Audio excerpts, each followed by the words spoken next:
It's the biggest headache for my players, let me just tell you that. And look, one big thing that was spoken about today has been prize money brand deals.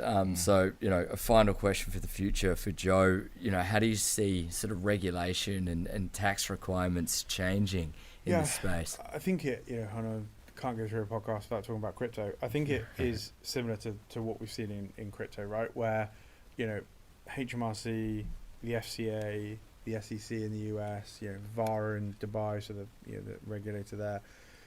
These people have had to adapt. They've had to change. They've had to come out with policies. They've had to create policies. They've had to consult with industry experts to really get to how do we take this asset class and how do we bring it into the real world, if you like, so that the everyday person can use it. And I think a similar thing is going to end up happening in esports. And what I hope they don't do is what they tried to do, especially in the UK at the start of crypto, which is very much trying to kind of put it in the same bucket as other financial services, other financial asset classes.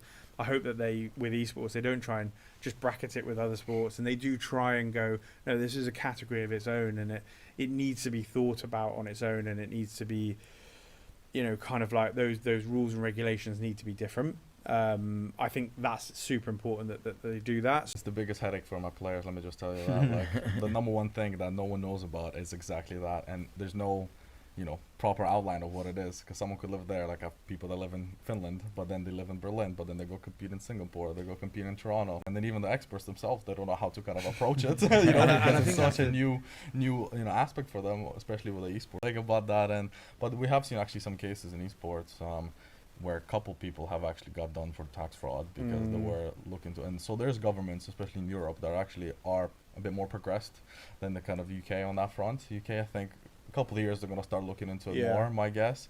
But I imagine we're going to get stuff like that in esports as well, where